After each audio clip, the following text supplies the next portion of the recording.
ଆଜିର ଏହି ଭିଡ଼ିଓଟିରେ ମୁଁ ଆପଣଙ୍କୁ ଶିଖେଇବି ଏମିତି ଏକ ବଶୀକରଣ ନମ୍ବର। ଏହି ନମ୍ବର ସହିତ ଆପଣ ଯେଉଁ ଝିଅ ବା ମହିଳାର ନାମ ଲେଖିକି ନିଜ ପକେଟରେ ରଖିଦେବେ, ଗ୍ୟାରେଣ୍ଟି ଦେଉଛି ସିଏ ଆପେ ଆପେ ବଟିଯିବ। ହଁ ଦର୍ଶକ ବନ୍ଧୁ, ଯଦି ଆପଣ କେଉଁ ଝିଅକୁ ମନେ ମନେ ଭଲ ପାଉଛନ୍ତି କିନ୍ତୁ ଯେତେ ଚେଷ୍ଟା କଲେ ମଧ୍ୟ ତାକୁ ପଟେଇ ପାରୁନାହାନ୍ତି, ତାକୁ ନିଜର ମନ କଥା କହିବାକୁ ଡରୁଛନ୍ତି, ଆଉ ଆପଣ ଚାହୁଁଛନ୍ତି କି ସେ ଝିଅ ନିଜେ ଆସି ଆପଣଙ୍କୁ ଭଲ ପାଉଛି ବୋଲି କହୁ, ତେବେ ଏହି ନମ୍ବର ସହିତ ତାର ନାଁ ଲେଖି ନିଜ ପକେଟରେ ରଖିଦିଅନ୍ତୁ। ଗ୍ୟାରେଣ୍ଟି ଦେଉଛି ସେ ଝିଅ ନିଜେ ଆସି ଆପଣଙ୍କ ସହିତ କଥା ହେବ ଆଉ ଆପଣଙ୍କୁ ଭଲ ପାଉଛି ବୋଲି କହିବ। ଏହି ବଶୀକରଣ ସାହାଯ୍ୟରେ ଆପଣ ସୁନ୍ଦରୀରୁ ସୁନ୍ଦରୀ ବିବାହିତା ମହିଳାକୁ ପଟେଇ ପାରିବେ। ପଡ଼ିଶା ଘର ସୁନ୍ଦରୀ ଭାଉଜଠାରୁ ନିଜର ମନ ମୁତାବକ କାମ ହାସଲ କରିପାରିବେ। ଏହି ବଶୀକରଣ କରିବା ପାଇଁ ଆପଣଙ୍କୁ ବେଶୀ କିଛି କରିବାକୁ ପଡ଼ିବନି। କେବଳ ମୁଁ ଆପଣଙ୍କୁ ଗୋଟିଏ ନମ୍ବର କହିବି, ଆପଣଙ୍କୁ ସେହି ନମ୍ବର ସହିତ ସେହି ଝିଅ ବା ମହିଳାର ନାମ ଲେଖିଦେବେ। ତାପରେ ସେ କାଗଜକୁ ଭଲ ଭାବରେ ମୋଡ଼ିକି ନିଜ ପକେଟରେ ରଖିଦେବେ। ଗ୍ୟାରେଣ୍ଟି ଦେଉଛି ଯେମିତି ଆପଣ ଏପଟେ ଏହି ବିଧିକୁ କରିବେ, ସେପଟେ ସେ ଝିଅ ହେଉ ବା ବିବାହିତା ମହିଳା ବିଚଳିତ ହୋଇଉଠିବ। ଯେପର୍ଯ୍ୟନ୍ତ ଆପଣଙ୍କ ପାଖକୁ ଆସିନି, ଆପଣଙ୍କ ସହିତ ସମ୍ପର୍କ ରଖିନି, ସିଏ ଗୋଟେ ମୁହୂର୍ତ୍ତ ବି ରହିପାରିବନି। ନମସ୍କାର ଦର୍ଶକ ବନ୍ଧୁ, ଏସ୍ ମନ୍ତ୍ର ଚ୍ୟାନେଲରେ ଆପଣମାନଙ୍କୁ ସ୍ୱାଗତ। ଯଦି ଆପଣ ସୁନ୍ଦରୀରୁ ସୁନ୍ଦରୀ ଝିଅକୁ ପଟେଇବାକୁ ଚାହୁଁଛନ୍ତି, ପଡ଼ିଶା ଘର ଭାଉଜଠାରୁ ନିଜର ମନ ମୁତାବକ କାମ ହାସଲ କରିବାକୁ ଚାହୁଁଛନ୍ତି, ତେବେ ଆଜିର ଏହି ଭିଡ଼ିଓଟିକୁ ପୁରା ଧ୍ୟାନର ସହିତ ଦେଖିବେ। କାହିଁକି ନା ଆଜିର ଏହି ଭିଡ଼ିଓଟିରେ ମୁଁ ଆପଣଙ୍କ ପାଇଁ ଆମର ତନ୍ତ୍ରଶାସ୍ତ୍ରରୁ ଏମିତି ଏକ ସହଜ ସରଳ ବଶୀକରଣ ନେଇ ଆସିଛି, ଯାହାକୁ ପ୍ରୟୋଗ କରି ଆପଣ ନିଜ ପସନ୍ଦର ଝିଅକୁ ପଟେଇ ପାରିବେ। ବିବାହିତା ମହିଳାକୁ ନିଜ ବଶରେ କରି ତାଠାରୁ ନିଜର ମନ ମୁତାବକ କାମ ହାସଲ କରିପାରିବେ।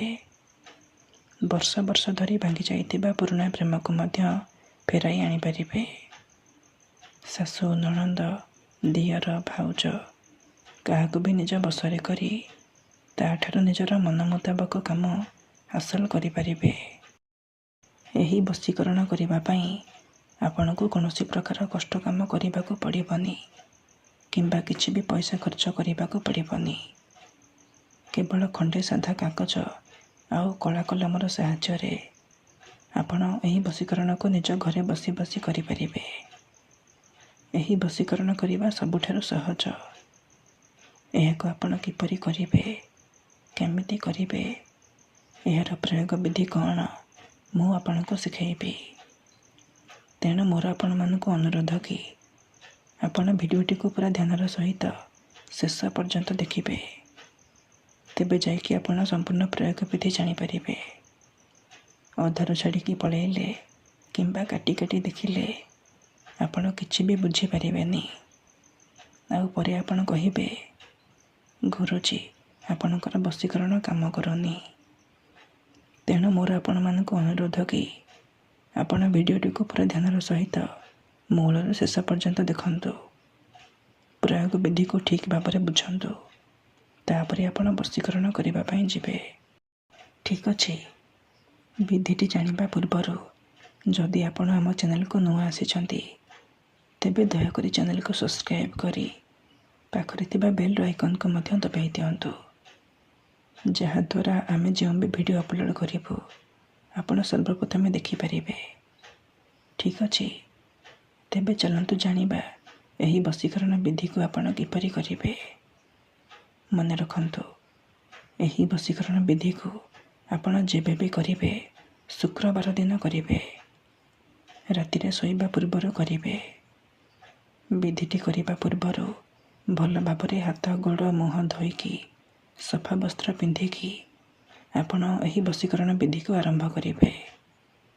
ପ୍ରଥମେ ଆପଣ କ'ଣ କରିବେ, ଯେତେବେଳେ ରାତିରେ ଶୋଇବା ପାଇଁ ଯିବେ, ଖଣ୍ଡେ ସାଧା କାଗଜ ଆଉ କଳା କଲମ ଆଣିବେ। ତାପରେ ନିଜର ଶୋଇବା ଶେଜ ଉପରେ ବା ବିଛଣା ଉପରେ ଆପଣ ବସି ପଡ଼ିବେ। ତାପରେ ଯେଉଁ କାଗଜ ଆଣିଛନ୍ତି ସେଇ କାଗଜରେ ପ୍ରଥମେ ଆପଣ ସେଇ ଝିଅ ବା ମହିଳାର ନାମ ଲେଖିବେ, ଯାହାକୁ ଆପଣ ନିଜ ବଶରେ କରିବାକୁ ଚାହୁଁଛନ୍ତି, ଯାହାକୁ ଆପଣ ପଠାଇବାକୁ ଚାହୁଁଛନ୍ତି। ଝିଅ ବା ମହିଳାର ନାମ ଲେଖି ସାରିବା ପରେ ତା ତଳେ ଆପଣ ଲେଖିବେ 786। ଏହି 3ଟି ନମ୍ବର ଲେଖିବେ। ଏହି 3ଟି ନମ୍ବର ହେଉଛି ମୁସଲିମ ବଶୀକରଣ ନମ୍ବର। ଠିକ୍ ଅଛି, 786। ଏହି 3ଟି ନମ୍ବର ଲେଖିବେ। ଲେଖି ସାରିବା ପରେ ସେ କାଗଜକୁ ଡାହାଣ ହାତରେ ଭଲ ଭାବରେ ମୁଠେଇକି ଧରିବେ, ଆଉ ଆଖି ବନ୍ଦ କରିକି ସେଇ ଝିଅ ବା ମହିଳାକୁ ମନେ ମନେ ଭାବିବେ। ତା'ର ମୁହଁକୁ ନିଜ ମନରେ ଭାବିବେ। ତାପରେ ୟା କବିରୁ, ୟା କବିରୁ, ୟା କବିରୁ ଏହି ଶବ୍ଦକୁ 21 ଥର ପଢ଼ିବେ। 21 ଥର ପଢ଼ି ସାରିବା ପରେ ଆପଣ 3 ଥର ସେଇ ଝିଅ ବା ମହିଳାର ନାମ କହିବେ। ତାପରେ ମୁଠା ଖୋଲିବେ ଆଉ ସେ କାଗଜରେ ଗୋଟିଏ ଥର ଫୁଙ୍କି ଦେବେ। ଏତିକି କରିସାରିବା ପରେ ଆପଣ ସେ କାଗଜକୁ ନିଜର ଶୋଇବା ତକିଆ ତଳେ ରଖିକି ଆପଣ ଶୋଇପଡ଼ିବେ। ସକାଳେ ଉଠିବା ମାତ୍ରେ ସେ କାଗଜକୁ ତକିଆ ତଳୁ କାଢ଼ିବେ ଆଉ ନିଜ ପକେଟରେ କିମ୍ବା ମନି ପର୍ସରେ ରଖିଦେବେ। ଗ୍ୟାରେଣ୍ଟି ଦେଉଛି, ଏତିକି କରିକି ଦେଖନ୍ତୁ।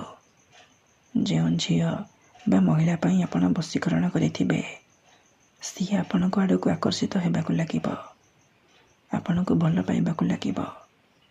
ଧନ୍ୟବାଦ।